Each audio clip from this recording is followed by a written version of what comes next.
Estimados compañeros y profesor, bienvenidos al encuentro de formación gerencial 1, en el que estaremos presentando información sobre el movimiento de las relaciones humanas, el enfoque de sistemas, la teoría general de sistemas, el enfoque sociotécnico y un estudio de casos.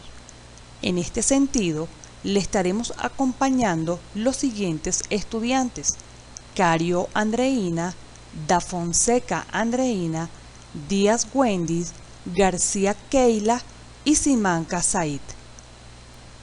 El contenido de nuestra exposición estará estructurado de la siguiente manera. Comenzaremos abordando lo que es el movimiento de las relaciones humanas. Para ello destacaremos los estudios realizados por Elton Mayo. Posteriormente, estaremos hablando de Douglas MacGregor y la teoría X y Y formulada por este autor. Luego, comenzaremos a hablar de Abraham Maslow, la pirámide de las necesidades. Seguidamente, el enfoque de sistemas, la teoría general de sistemas, sus planteamientos y alcance, para finalizar con el enfoque sociotécnico y un estudio de caso.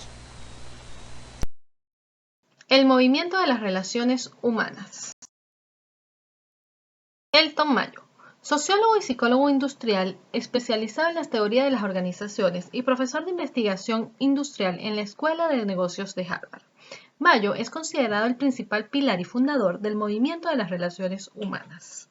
La idea de este era modificar el modelo mecánico del comportamiento organizacional para sustituirlo por otro que tuviese más en cuenta los sentimientos, actitudes, complejidad motivacional y otros aspectos del sujeto humano.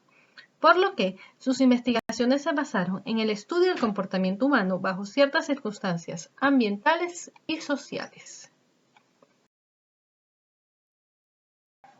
Sus investigaciones se realizaron en la planta Western Electric Company ubicada en Chicago, en la localidad de Hawthorne, entre los años 1927 a 1932.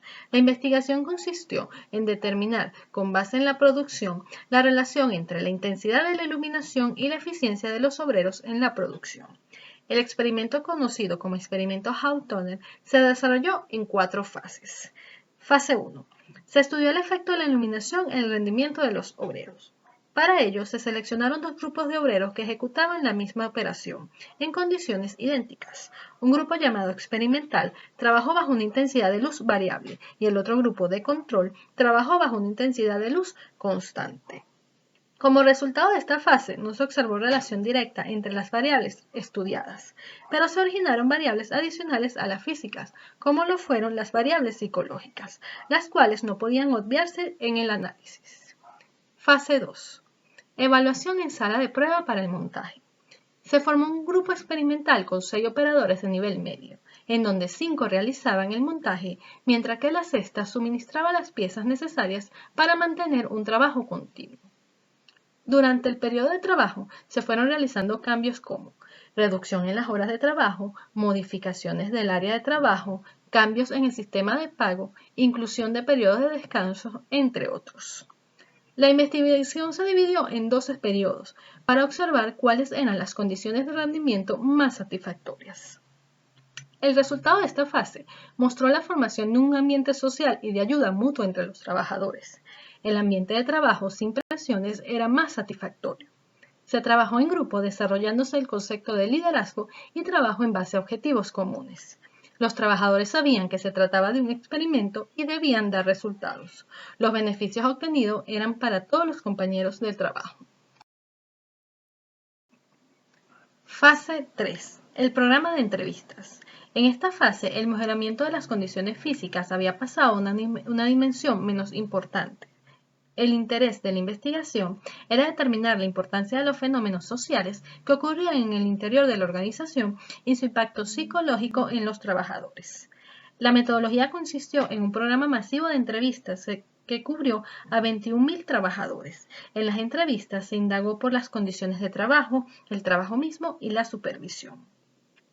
De estas entrevistas se observó la existencia de una organización alterna a la estipulada por la gerencia, que dependía totalmente de las inclinaciones y deseos de los empleados. Fase 4. Sala de observación. Se formó un grupo experimental con 9 operadores, 9 soldadores y 2 inspectores, y se les trasladó a una sala especial que había sido adaptada de tal manera que las condiciones fueran semejantes a las del lugar del trabajo de donde provenían. El salario del grupo dependería de la producción total del mismo.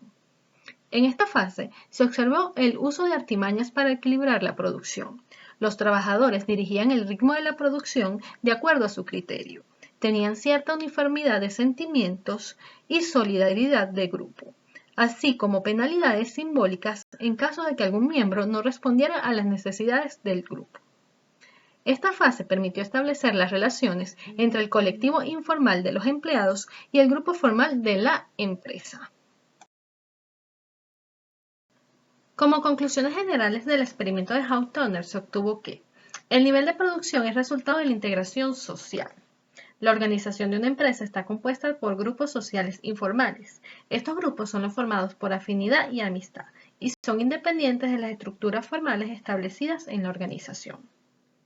Los trabajos repetitivos y monótonos afectan de forma negativa la actitud del trabajador y reduce así su eficiencia. El trabajador no solo es motivado por estímulos económicos y salariales, sino también por recompensas sociales no materiales. También se estableció que el comportamiento del individuo se apoya totalmente en el grupo y que éste está condicionado por normas y estándares sociales. Las conclusiones de este experimento colocaron en jaque los principales postulados de la teoría clásica de administración.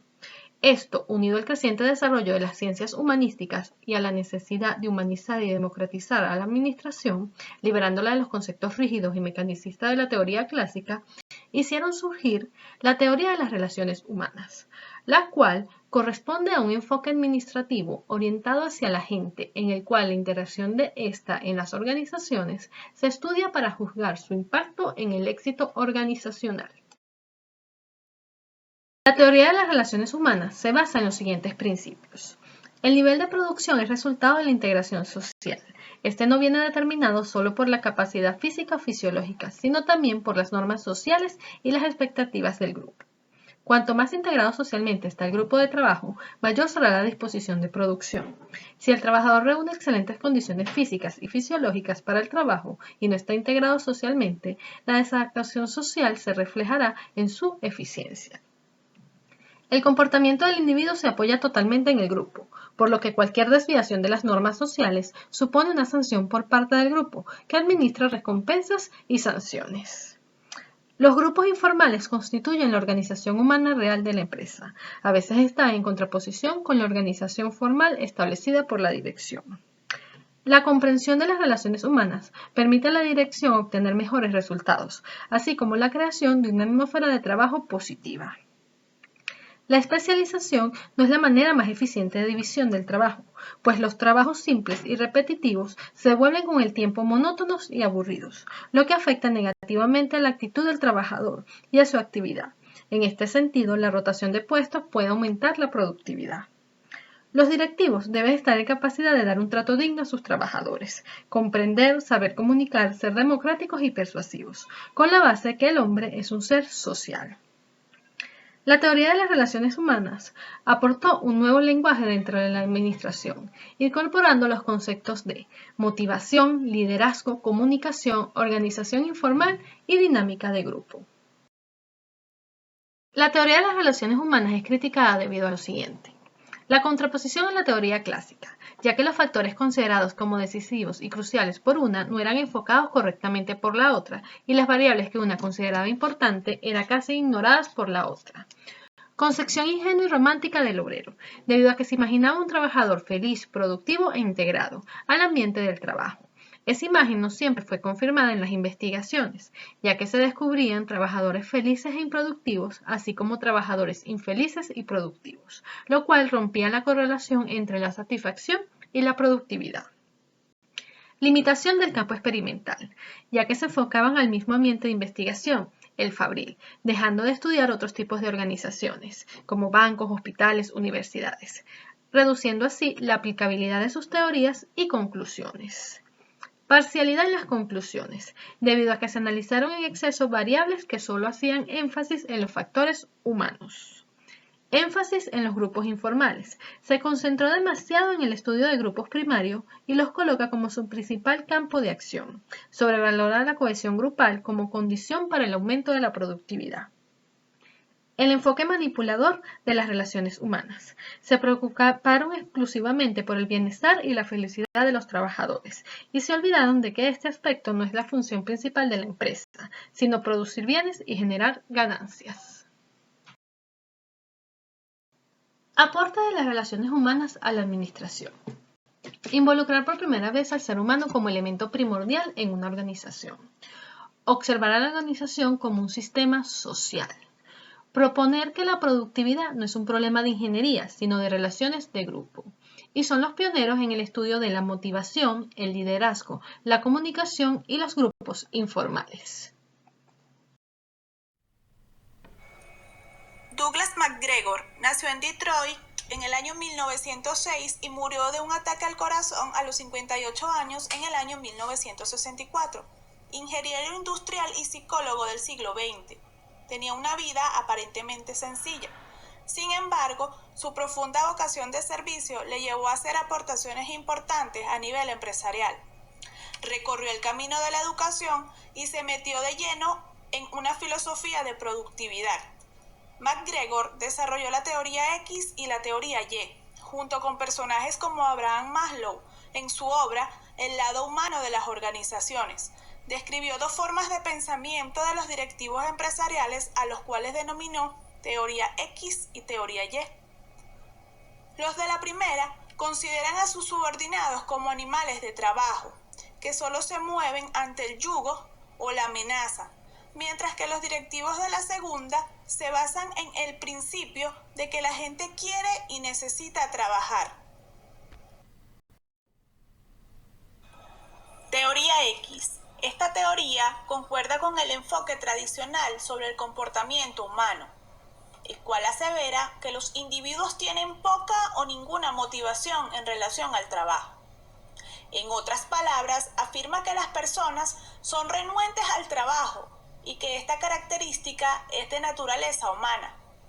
Por ello, establece la necesidad de utilizar un modo de dirección totalitaria, ya que considera que es la única forma de motivación de los trabajadores para lograr los objetivos de la organización. Características de la teoría X. El individuo prefiere ser dirigido y no quiere asumir responsabilidades. El individuo es perezoso. Busca ante todo su seguridad y su única motivación es la compensación económica. Estilos de dirección de la teoría X. La dirección ante personas de estas características ha de estar basada en el ejercicio de una autoridad formal, donde la dirección señala a cada uno lo que debe hacer y cómo hacerlo. Marca los tiempos de realización del trabajo, dicta unas normas a seguir y somete a los empleados a una constante presión, consiguiendo que hagan los esfuerzos necesarios para evitar ser sancionados, correspondiendo a estas actuaciones a un estilo de dirección autoritario. Teoría Y. Como oposición a la teoría X, McGregor plantea la hipótesis Y, donde se plantea al ser humano con motivación intrínseca hacia el trabajo. Este tiene disposición, iniciativa, ambición y expresa entusiasmo ante los retos propios de su ámbito laboral, por lo que puede lograr la misma satisfacción de esa labor que de otros aspectos de la vida. No obstante, es preciso que el trabajador tenga las condiciones adecuadas para que su labor sea agradable y motivante en sí misma.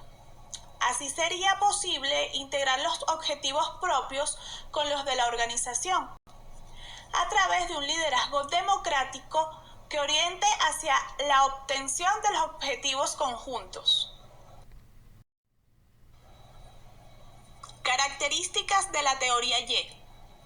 Es innecesaria la coacción, la fuerza o las amenazas para que los individuos se esfuercen por conseguir los objetivos de la empresa. Los trabajadores se comprometen en la realización de los objetivos empresariales por las compensaciones asociadas con su logro. La mejor recompensa es la satisfacción del ego. La gente está motivada y tiene capacidad para asumir responsabilidades relacionadas con los objetivos organizacionales. La mayoría de las personas posee un alto grado de imaginación, creatividad e ingenio que permitirá dar solución a los problemas de la organización.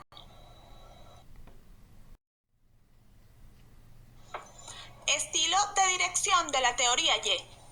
El estilo de dirección que se dará en este caso es una dirección participativa que proporcionará las condiciones para que las personas puedan alcanzar los propios objetivos al tiempo que se alcanzan los organizativos. Los directores deben dar confianza, información y formación, facilitando la participación de los empleados en la toma de decisiones, así como en la negociación de los objetivos. Abraham Maslow nació el 1 de abril de 1908 en Brooklyn, Nueva York. Fue el primero de 7 hermanos y sus padres fueron los inmigrantes ruso-judíos Samuel Maslow y Rose Chilowski. Maslow fue psicólogo del siglo XX y sus ideas revolucionaron ciertos aspectos en su disciplina. Varias de ellas se aplicaron al ámbito empresarial, pero su contribución más relevante es la conocida pirámide de las necesidades humanas. Es considerado padre de la psicología humanista, corriente psicológica que postula la existencia de una tendencia humana básica hacia la salud mental y que se mostraría como una forma sistemática de búsqueda de autoactualización y o autorrealización. Esta corriente establece que el individuo sano es aquel que logra la autorrealización. Ello involucra el desarrollo de sus potencialidades, el que se transforme en lo que es realmente. Asimismo, puntualizó algunos rasgos de las personas que alcanzan este estado. Indicó que su percepción de la realidad se mantiene con mejor precisión y que no mantienen actitudes defensivas y artificiales. Por el contrario, son autónomas, con una inteligencia crítica y creativa bastante marcada. Estos individuos presentan mayor disposición para formar relaciones más colaborativas, ricas y liberadoras. La sociedad ideal para Maslow sería en la que sus integrantes tienen la capacidad de autorrealizarse. A esta utopía le puso el nombre de Eusichia.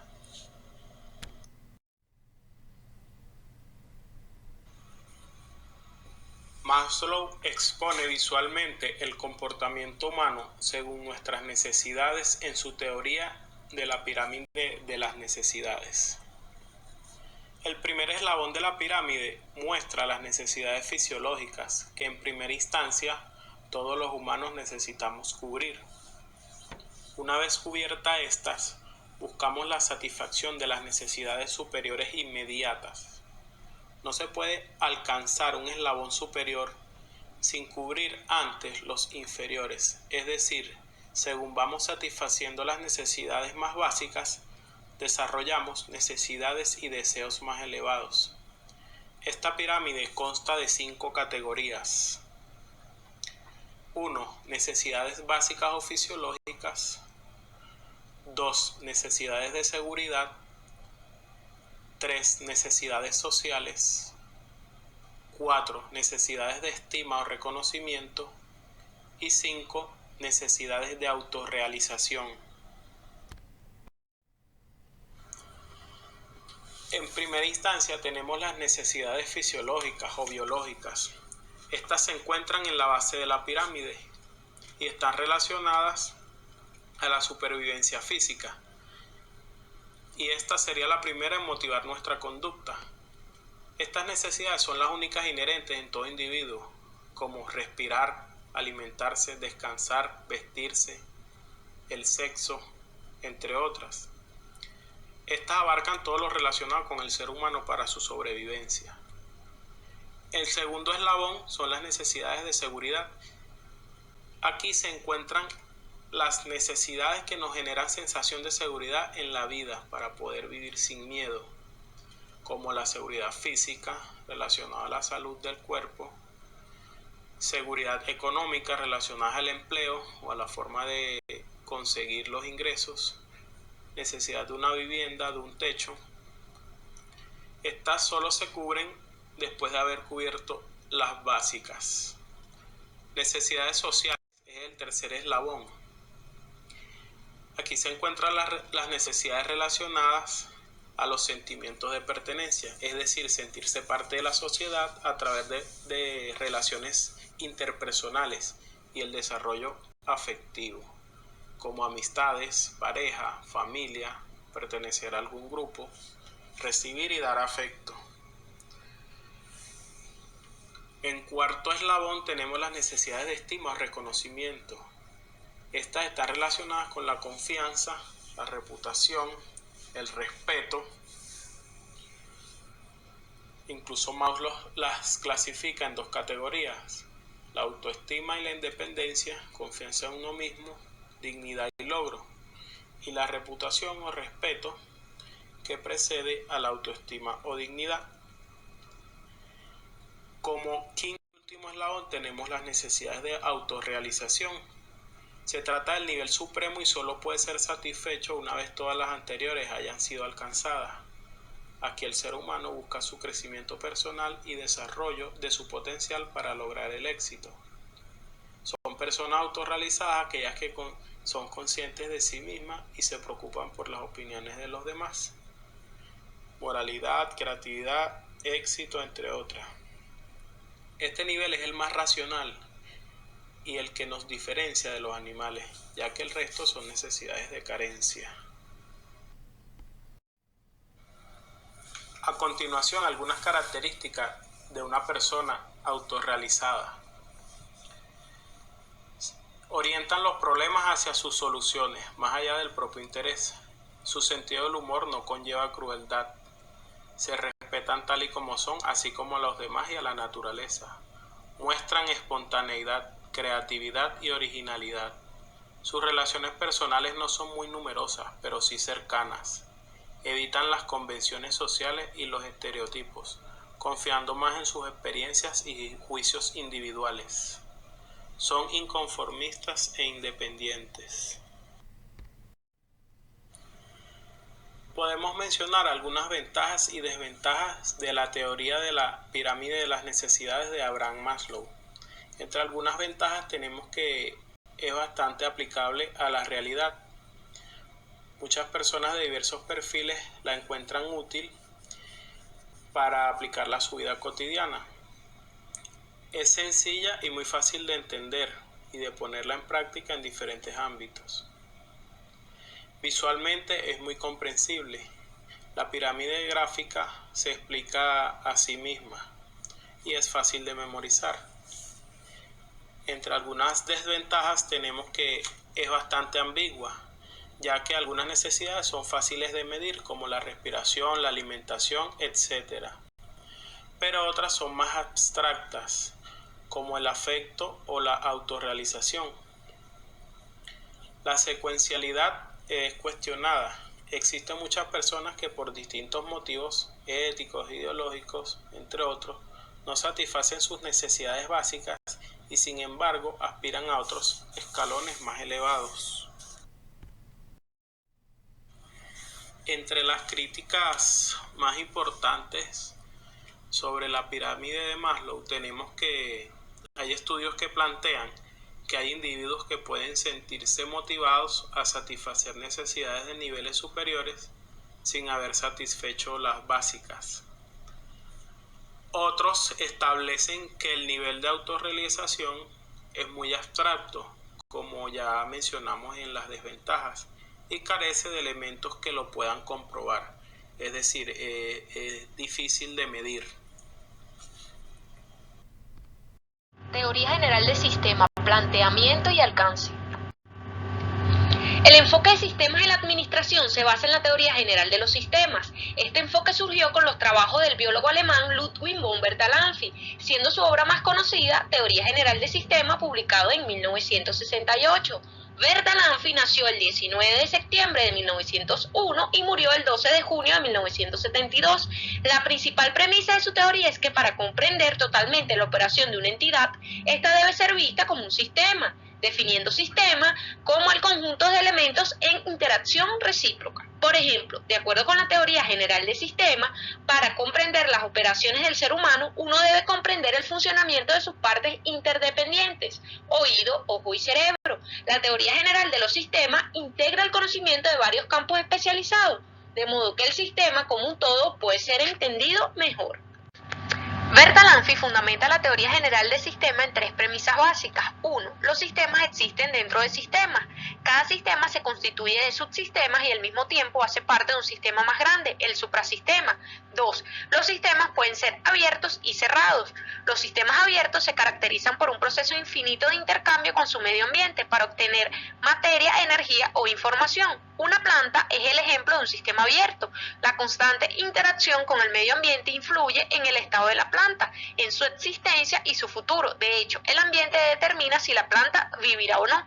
Los sistemas cerrados no reciben influencia de y no interactúan con sus ambientes. Un reloj es un ejemplo de un sistema cerrado. Independientemente de su medio, las ruedas de un reloj y sus demás componentes deben funcionar de un modo predeterminado. El reloj como un todo va a existir y a cumplir su propósito. Y 3. Las funciones de un sistema dependen de su estructura. Cada sistema tiene un objetivo, propósito o fin que constituye su papel en el intercambio con otros sistemas dentro del mismo ambiente. Y entre las características de los sistemas tenemos 1. Propósito u objetivo. Todo sistema tiene uno o más propósitos u objetivos. Las unidades o elementos, así como las relaciones, definen un objetivo o finalidad a alcanzar. 2. Globalismo o totalidad. Todo sistema tiene una naturaleza orgánica, por la cual una acción que produzca cambio en una de las unidades del sistema deberá producir cambio en todas sus otras unidades. El efecto total de esos cambios o alteraciones proporcionará un ajuste en todo el sistema. Parámetros de los sistemas abiertos. Entrada. En un sistema, la entrada es aquello que el sistema importa, recibe o toma del medio ambiente o mundo exterior, pudiendo de manera genérica aludir a información, todo aquello que reduce la incertidumbre con respecto a algo. Energía. Es utilizada para mover y dinamizar al sistema, haciéndolo funcionar. Materiales. Recursos que el sistema utiliza para ser procesados y ayudar en la elaboración de productos o resultados. Procesamiento o transformación. Son el conjunto de acciones u operaciones que transforman los insumos o entradas en las salidas o resultados esperados del sistema, de acuerdo a sus objetivos o fines. La palabra clave es transformación. Si no hay transformación, no hay proceso. Salidas. En un sistema, la salida es el resultado final de la operación o procesamiento de un sistema.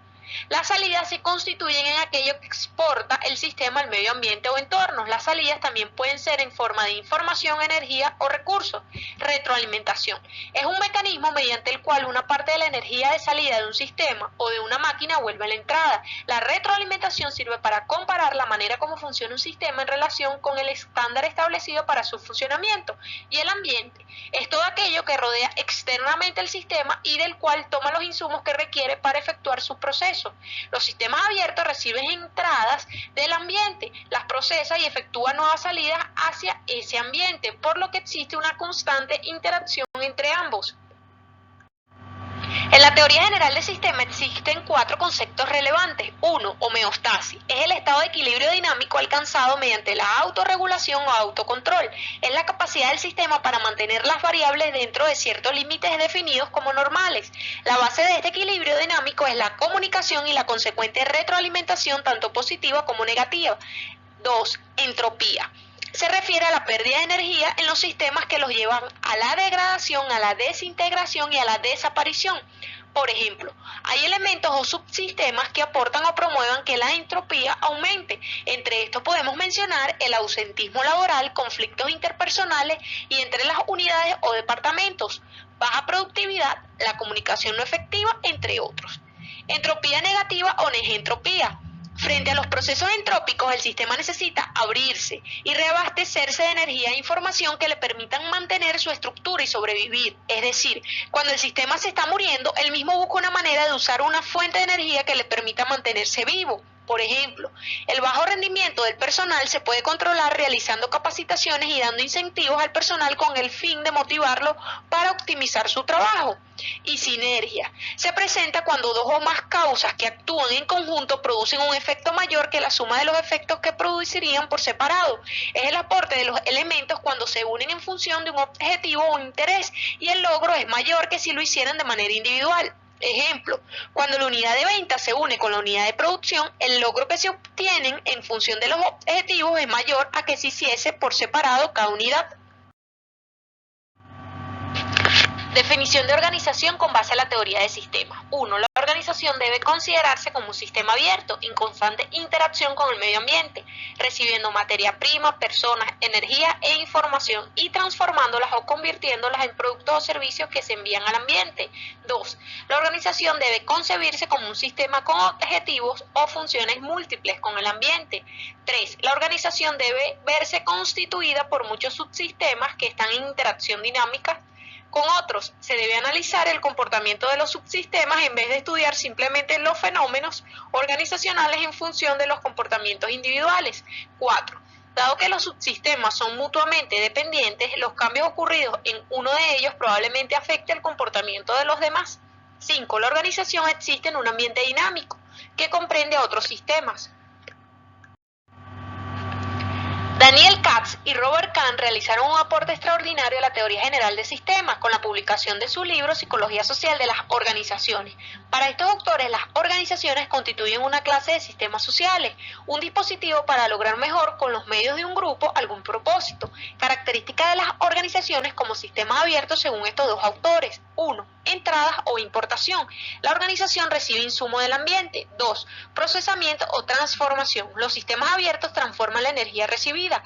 3. Salidas o exportación. Los sistemas abiertos exportan sus productos, servicios o resultados para el medio ambiente. 4. Funcionamiento cíclico. El funcionamiento del sistema abierto consiste en ciclos recurrentes de importación, transformación, exportación. La importación y la exportación son transacciones que involucran el sistema y sectores de su ambiente inmediato, mientras que la transformación es un proceso continuo dentro de la propia empresa. 5. Entropía negativa. Es un proceso reactivo de obtención de reservas de energía que le permite sobrevivir. 6. Información como insumo. Los sistemas abiertos reciben insumos como materiales o energía que se transforman o se procesan.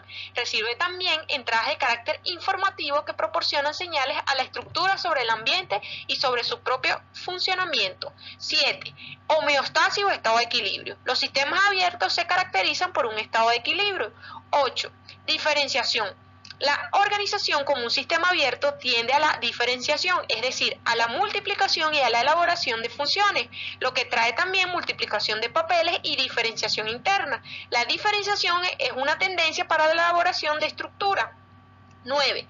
Equifinalidad. Los sistemas abiertos se caracterizan por el principio de equifinalidad. Un sistema puede alcanzar por una variedad de caminos el mismo resultado final, partiendo de diferentes condiciones iniciales. Y 10. Límites o fronteras. Como un sistema abierto, la organización presenta límites o fronteras, es decir, barreras entre el sistema y el ambiente. Los límites o fronteras definen la esfera de acción del sistema, así como su grado de apertura en relación al ambiente. Modelo de los subsistemas que integran a una organización según Katz y Kahn. Primer subsistema, enlace sobre los límites. Básicamente serían las entradas y salidas del sistema. Segundo subsistema, producción. Fabrica los productos y servicios que constituyen los resultados de la organización. Ejemplo, empleados de la cadena de montaje, personal comercial. Tercer subsistema, mantenimiento. Responsable de que todos los subsistemas funcionen correctamente. Por ejemplo, gestión de recursos humanos y cualquier tipo de personal de apoyo. Cuarto subsistema, adaptación. Encargado de apoyar a la organización a identificar nuevas oportunidades y amenazas o riesgos en el entorno. Incluye investigación y desarrollo, investigación de mercado, así como otros departamentos responsables de controlar cambios e innovaciones. Quinto subsistema, dirección, responsable de que todos los subsistemas funcionen correctamente y de manera adecuada. Dirige, controla y coordina las acciones de los restantes subsistemas. Establece las metas organizacionales y las estrategias a seguir. Ejemplo, equipos de alta dirección, jefes de departamento y subdirectores. Conclusiones generales de la teoría general de sistemas. Fue concebida con el fin de proporcionar un marco teórico y práctico a las ciencias naturales y sociales. Bertalanffy supuso un salto de nivel lógico en el pensamiento y en la forma de mirar la realidad que fluyó en la psicología y en la construcción de la nueva teoría sobre la comunicación humana. También tiene un carácter integrador entre las ciencias y disciplinas para estudiar cualquier objeto de estudio, llámese sociedad, empresa o ser humano. Enfoque sociotécnico. El término sociotécnico fue originalmente usado para designar la interacción obrero-máquina en ambientes de trabajo industrial. Actualmente se ha extendido el alcance para abarcar las complejas interacciones entre la tecnología y las personas. Visto así, voy a indicarles a continuación cómo deviene este enfoque. Para ello partiremos del siguiente contexto. Veníamos de un proceso de mecanización del trabajo bajo el esquema taylorista que, si bien es cierto había tenido grandes contribuciones durante la revolución industrial, ya comenzaba a mostrar algunos efectos adversos. Por ejemplo, bajo costos de producción, reducción de salario en los obreros, los oficios dejaron de tener posición preferente y negociable, puesto que ya los artesanos no podían ofrecer su producto terminado, sino que ahora debían dedicarse a la realización de tareas particulares dentro de un proceso productivo en una fábrica. Esta desagregación de trabajo a la larga produjo que los oficios se fueran desapareciendo. Las minas de carbón inglesas no quedaron exentas de los procesos de mecanización del trabajo. Si bien es cierto, cuando se originaron, su trabajo era bastante rudimentario y con condiciones laborales muy adversas para las personas, tal como se muestra en esta fotografía. En el momento que ellas arrancaron, pues las condiciones de salud, económicas y sociales no estaban a favor del trabajador. Sin embargo, a partir del año 1990 se introducen un cortador eléctrico para socavar la cara del carbón, unos taladros para las voladuras del mismo y un transportador paralelo para, valga la redundancia, transportar el material. Pareciera que estos aspectos tecnológicos podían incidir en mejorar la productividad dentro de las minas. Sin embargo, no era así, porque al cambiar la tecnología se necesitaba un tipo de organización diferente, con roles diferenciados que redistribuyeran la experticia, y como esto no era lo que estaba ocurriendo, se originaron otros problemas. Por ejemplo, algunos trabajadores quedaron parcialmente aislados de sus compañeros habituales, empezó una competencia entre los trabajadores por tratar de conseguir aquellos puestos más preferidos y además mejor remunerados. Muchos trabajadores comenzaron a mostrar conductas defensivas, la responsabilidad por los resultados era de tipo personal más que grupal. Entonces, en resumen, había disminución de la productividad, costos altos, disputas laborales y el absentismo llegó hasta un 20% más o menos. Es allí donde el Instituto de Tavistock, que ya había sido fundado en el año 1947 y que estaba dedicado a la psicología de los grupos, desde una orientación psicoanalítica, comienza a hacer sus estudios. Lo hace a través de un método de investigación-acción en donde un conjunto de investigadores pasan a las minas de carbón a hacer un análisis de lo que allí estaba ocurriendo. Al respecto, ellos presentaron un análisis de las causas probables de la situación. Concluyeron que el proceso de mecanización había roto la estructura tradicional de equipos pequeños de mineros que llevaban a cabo todas las tareas de extracción del carbón, que habían sido reemplazados por especialistas que trabajaban independientemente en trabajos altamente divididos. No solamente se encargaron de hacer estudios en las minas de carbón, sino que además lo hicieron en industrias textiles, manufactureras inglesas y de otras naciones. Obtuvieron no solamente el diagnóstico, sino además una posibilidad de revertir estos resultados a través de un sistema que ellos le denominaron diseño de sistemas sociotécnicos, inspirado en conceptos y teorías de sistemas, biología, lógica cibernética. Adoptaron conceptos como sistema holístico, que hacía posible mirar en conjunto una situación, sistema abierto, donde la atención se dirigía hacia el entorno, y autorregulación, que es la base de los grupos de trabajo. Entre los investigadores que sentaron las bases del enfoque sociotécnico tenemos a Eric Tries, un psicólogo científico inglés. Su gran contribución estuvo orientada al establecimiento de lo que son las bases de los equipos de trabajo, que fueron estudios que realizó con Bamford, y el diseño de los sistemas sociotécnicos, que fueron estudios realizados con Fred Emery. Por su parte, Kim Bamford fue un antiguo sindicalista, minero, y también realizó estudios de posgrados en el Instituto de Tavistock. El gran aporte que estuvo este investigador fue sentar las bases del trabajo en equipo, puesto que él analizó el sistema convencional, cómo funcionaba, con estructuras formales complejas, con responsabilidades de una sola tarea en una sola persona, con tareas dictaminadas en función de cada turno de trabajo, con el desarrollo de habilidades específicas en función de la tarea que realiza la persona, y lo que producía aislamiento y poca cooperación en tiempos de estrés o agotamiento entre los trabajadores.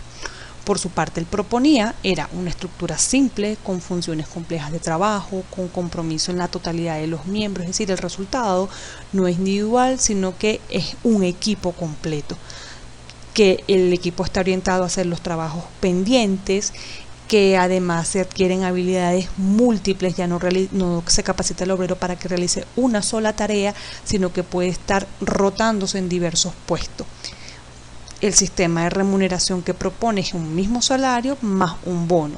Todas las condiciones antes mencionadas van a producir un efecto de camaradería y cooperación entre los miembros del equipo. Por último, tenemos a Frederick Emery, un psicólogo australiano que trabajó, como ya lo había dicho, con Eric Tries, y su gran aporte fue en desarrollar teoría en torno al diseño de estructuras de trabajo participativas, tal como lo son los equipos autogestionados. Tries, Bamford y Emery establecieron el modelo de Tavistock. Ellos visualizaron a la organización como un sistema abierto que tiene un propósito, una razón de ser para cumplirla, y deben mantenerse para ello en el tiempo. Esta organización, para realizar su tarea, debe intercambiar materiales y recursos con su medio ambiente, debe tomar los requerimientos de su entorno, tener procesos ajustados a los fines de lograr un resultado que satisfaga las necesidades externas. Ellos dicen que las empresas dependen del esfuerzo del ser humano. Esto significa que la fuerza social siempre va a estar vigente y que va a influir en la producción del bien o servicio que se dé. Por lo tanto, hacer un enfoque solamente basado en el aspecto técnico va a resultar inapropiado.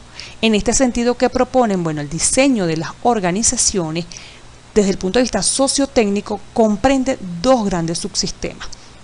Una parte técnica, que está estructurada por un conjunto de tareas, ambiente físico, equipos, utilidades técnicas y operacionales, así como la forma de organización de los equipos y las personas.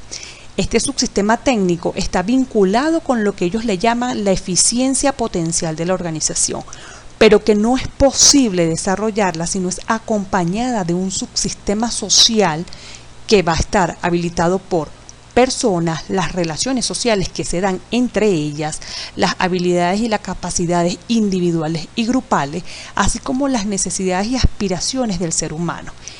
Este subsistema social determina la eficiencia real de la organización. Lo esencial de este enfoque es que cualquier sistema de producción necesita un aspecto técnico, un aspecto social.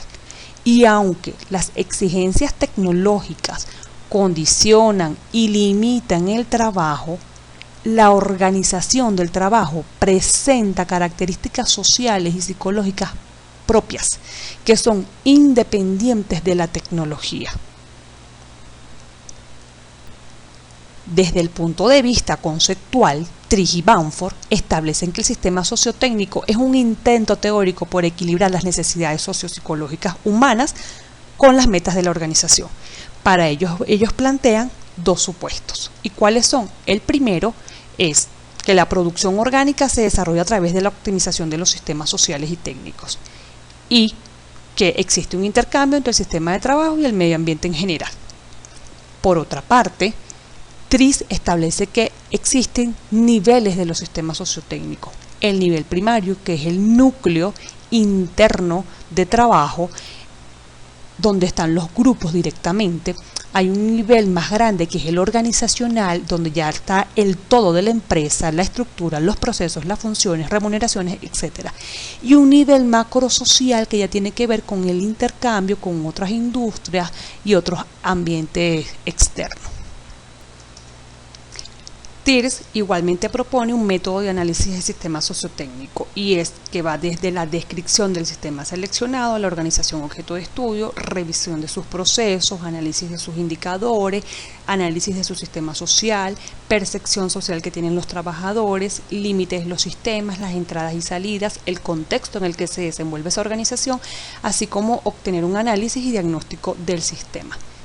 Por otra parte, TIRS dice, considera unos principios de diseño para el momento que estés valorando la organización. Debes valorar si el sistema funciona como un todo, que el grupo de trabajo pase a ser un elemento clave frente al trabajador particular, validar si es posible la regulación interna del sistema por el grupo en lugar del control externo de los trabajadores por los supervisores, redundar funciones en vez de partes y entender que el individuo es un complemento de la máquina.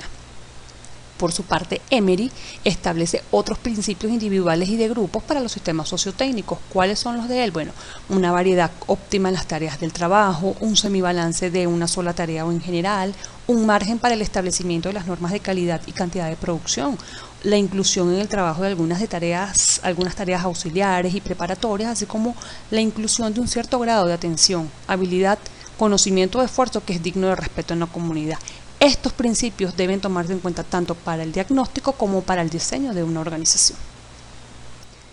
A continuación se presenta un caso de estudio en una empresa de calzado, Rio Grande do Sul, en Brasil, en donde se analiza la aplicación de los lineamientos sociotécnicos con el objetivo de mejorar la calidad de vida de sus trabajadores, la productividad y la calidad del producto.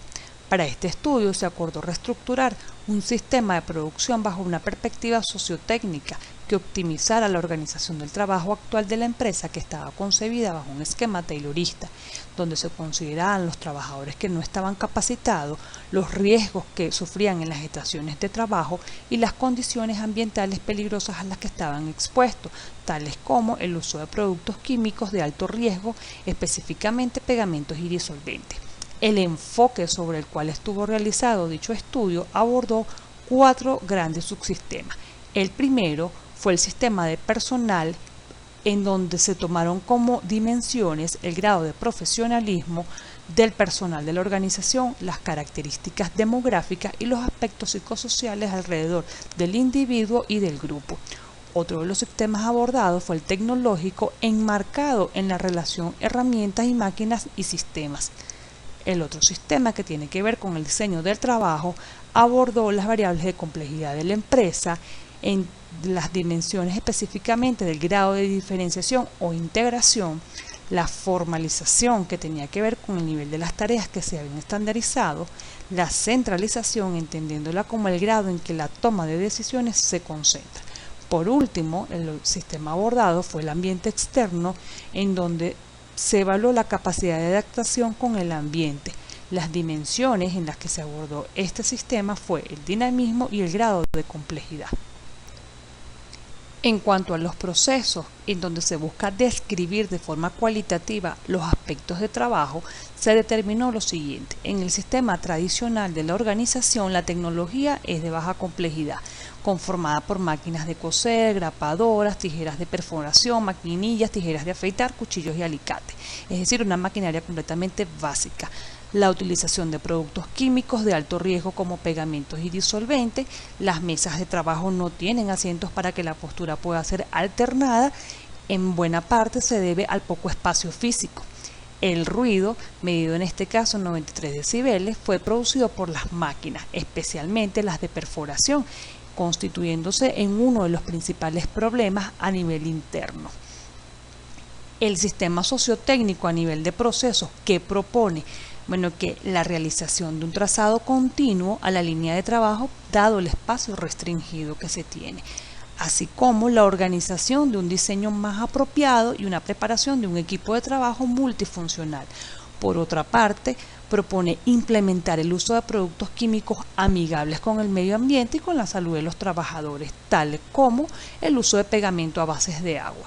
Por otra parte, el sistema sociotécnico propone que la asignación de las personas en grupos que opere la misma maquinaria, equipos y actividades de trabajo que sean compatibles en términos de riesgos laborales. Por último, la evaluación en salud y necesidades de producción conllevó a la eliminación de algunas máquinas, por ejemplo la de perforación, que además no eran necesarias en el proceso. En cuanto a los indicadores, entendiéndolos como esas diferencias claves en la línea de fabricación de calzado, se obtuvo que en el sistema tradicional habían accidentes de trabajo. La empresa opera en 2 turnos, de 5 a las 14:48 y de las 14:48 a las 12:17 am. El pico de los accidentes se daba por lo general a las 6 de la mañana. Por otra parte, se determinó que en cuanto a los ciclos de producción, la producción era corta, la demanda era irregular y el mercado estaba desequilibrado. ¿Qué se propone con el sistema sociotécnico a nivel de indicadores? Que se implemente un programa de horas de viaje para que las personas pudieran dormir más y ser completamente despiertas al trabajar. Por otra parte, se le estableció un modelo multifuncional y colectivo. Los resultados mostraron una reducción en costos de recursos humanos, materiales y mejoras en la calidad de vida y salud de los trabajadores. En cuanto al sistema social, en donde se va a determinar si en la línea de fabricación de calzado las diferencias claves son controladas por el sistema social, trabajadores, supervisores y gerentes, se obtuvieron los siguientes resultados. En el sistema tradicional, la planificación y el diseño es limitada para variar algunas operaciones. De hecho, los supervisores y gerentes controlan a sus equipos de trabajo. Cuando se diseñó el sistema sociotécnico, aquí se planeó la elaboración de una lista de actividades, la visión de los empleados con respecto al grado de facilidad y dificultad en la realización de las operaciones. Se añadió un estudio de curvas de aprendizaje y se obtuvo como resultado que los trabajadores fueron capaces de aprender muy fácilmente una nueva función que simplifica la implementación del nuevo sistema de trabajo. Adicionalmente, se formaron grupos de actividades a realizar por proximidad de la línea en la asamblea y la costura sectores. En cuanto a la percepción de los trabajadores, que tiene que ver con las posibilidades del rol que ejercen las personas y los factores limitantes, en el sistema tradicional se obtuvo como resultado que las mujeres tienen que pagar una guardería para sus niños y los trabajadores rotan cada 2 horas, según lo sugerido por los supervisores, es decir, no tenían un grado de flexibilidad o de autonomía en la toma de sus decisiones para ver si podían rotar en una tarea o no. Por su parte, el sistema sociotécnico que propuso, estableció con respecto a la guardería, estableció un centro de cuidado diurno en la empresa funcionando de 7:15 a las 16 y de las 16 a las 22. Adicionalmente, establecieron horarios de rotación entre la segunda y la tercera hora para realizar la misma tarea. En cuanto a los límites que tiene que ver con el análisis de los sistemas vecinos, en el sistema tradicional se obtuvo como resultado que Brasil, al ser un país en desarrollo que está grandemente influenciado por el comportamiento de su entorno externo, puede fácilmente generar afectación en cualquiera de los 4 subsistemas sociotécnicos estudiados en este caso. Hay una dependencia de esta organización con el mercado externo y es de tal envergadura que cualquier crisis externa va a representar para la empresa importantes pérdidas de venta y en consecuencia despido de los trabajadores. ¿Qué propone el sistema sociotécnico? Que ante esta realidad, la empresa se centra en el mercado interno, en el mercado local, que logre ser menos dependiente del entorno exterior e invierta en la mejora del subsistema por entrenamiento de personal y mantenimiento de los puestos de trabajo. En cuanto a las entradas y salidas, en el presente gráfico podemos observar la relación que hay entre las entradas y salidas en el sistema de fabricación de calzado, es decir, la relación entre el sistema de proveedores y los usuarios, cuáles son los requisitos que amerita el sistema y cuáles son las especificaciones que se deben cumplir ante los clientes, siendo las entradas, por ejemplo, cuero e insumos químicos, y siendo las salidas del sistema el modelo de zapato requerido. En cuanto al contexto, es importante mencionar que a partir del análisis sistémico se aplicó un cuestionario antes de implementar el sistema sociotécnico y se obtuvo el siguiente resultado: el perfil del personal, en donde la industria considera que las mujeres son las más adecuadas para trabajos que implican gran destreza y detalle fino en la fabricación del producto. Segundo, el nivel predominante es el de la escuela primaria incompleta. En consecuencia, la industria contrata personal con bajos niveles de educación y profesionalismo, que deben aceptar bajos salarios. En cuanto al ambiente laboral, en la organización se presta poca atención a la calidad de las condiciones de trabajo. Los empleados reciben menos de lo que esperan, temen perder sus puestos de empleo y no tienen un transporte que satisfaga sus necesidades. En cuanto al análisis y diagnóstico, se obtuvo que había problemas de carencia de medidas ergonómicas y al respecto se propuso soluciones que mejoraran la calidad de vida de los trabajadores.